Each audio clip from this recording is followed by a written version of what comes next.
Hello everyone. Before we begin our Mass today, there's something I'd like to show you.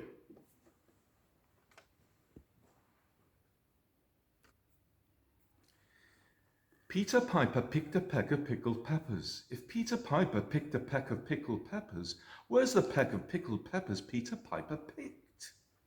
You know what I'm going to do now? Open it.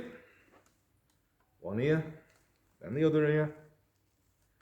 The wire at the top, smooth it either side of your nose. Then you can put your specs on and they won't steam up. Now watch. Peter Piper picked a peck of pickled peppers. If Peter Piper picked a peck of pickled peppers, where's the peck of pickled peppers Peter Piper picked? See how effective they are in stopping the breath and the virus that might be on your breath getting through to other people. I'm not going to try and blow the candle out through the mask.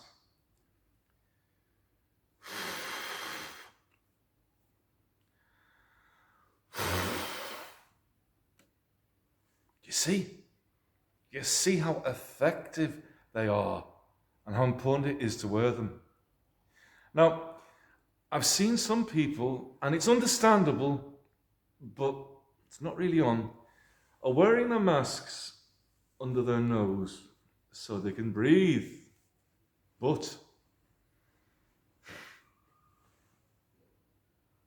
that was a very gentle breath from my nose. Now what? Okay.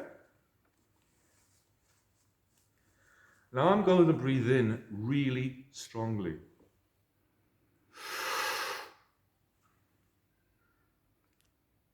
Through my nose, through my mouth. You see the effect? You see the effect? Doesn't stop it completely, but it cuts down the amount of particles that the mask lets through. Now, it's not complete protection, but it's damn good protection. And the latest scientific findings are that a slight amount that you may get through a mask has a kind of inoculative effect. It reduces the viral load should you be in the presence of someone who has the corona disease to such an extent that the amount you receive is tiny. And that tiny amount that you may receive actually may give you an effect similar to the vaccine when it comes. So, on both accounts, masks, folks, are so important. Wear them. Don't mess with them under your nose or under your chin and then whip them up again. In the outside air, especially at a distance of 2 meters, that's fine. But in confined spaces, in rooms, supermarkets, churches, where we're gathered in relatively large numbers, it's a sign of love for each other, and secondarily, love for yourself, because of this slight protective effect that actually might have really good benefits.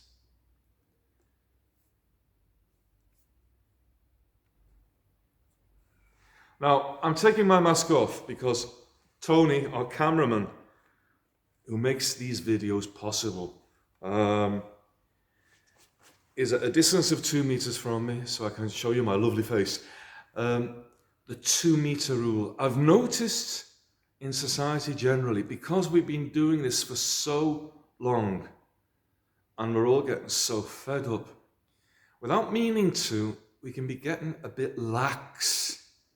I noticed yesterday when I was taking my own mother shopping, we're not really observing the 2 meters, and it's so important.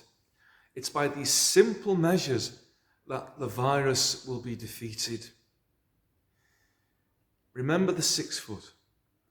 The 1 meter allowance was given by the government for no good scientific reason. It was under pressure from the industries of pubs and clubs and hospitality industries. It's been proven that the greater the distance, the safer it is. By cutting down to 1 meter, in fact, you are increasing the risks by 75%, 3/4. It's 3/4 less safe to be only 3 feet away from each other rather than 6. Just remind us, folks, I'm not a nag. I don't want to nag you. In fact, I'm nagging myself more than other people. We've really got to refresh our enthusiasm for protecting each other. And as I said, a benefit of that is that we're also protecting ourselves. Now, when you come to church, again, remember the distancing, 2 meters, 6 feet in the benches, and also when processing in, and especially when processing out in queues for Holy Communion. Please keep a glance down at the floor of the 6-foot markers we have in the aisles. It's a sign of love for each other. And finally, again, folks, please, in St. Joseph's and at St. Paul's, don't linger by the doors. I know we want to see friends, relatives we've not seen for a long time. But both churches have very large grounds, very large gardens. Think about it. If you want to chat with your friends, fine. But use the grounds we have to move away from the doors and distance yourselves at safe social distances. Have your chat, not too long, please. And also, don't forget the absolute necessity of hand sanitizing. It's simple. It's a simple thing. But again, I'm accusing myself before I accuse you. I've noticed I'm getting a bit lax. When I come in, I'm not bothering or forgetting to sanitize my hands. When I've been shopping, again, forget to sanitize my hands, getting into the car, getting out of the car. We touch things almost without realizing. Door handles, shopping baskets, tins and goods that we're inspecting in shops, all that kind of thing. Tony very frequently has said to me when we're recording Mass, don't brush your hair out your eyes, don't smooth your beard, don't scratch your nose, and if you do, sanitize. Because it's through the mucous membranes, the eyes, the mouth, the nose, it's these damp areas that the virus can be transmitted by, and only then. But unconsciously, we so often go from surfaces or from our hands or fingers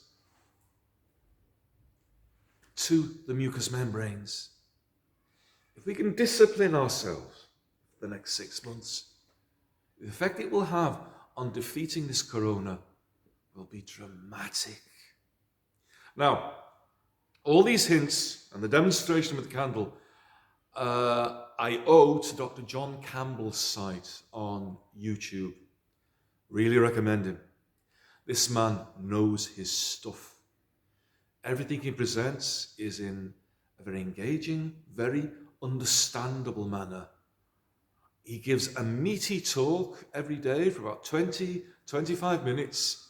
But if you don't have the time or the inclination for his scientific reasoning, at the very beginning, he'll give just a 1 or 2 minute précis, a synopsis of what he's going to say. So you can get the news of the day, his opinions and his outlooks just in that first 2 minutes, and then turn off. If you want to go deeper into his reasons why, stay with him to the end.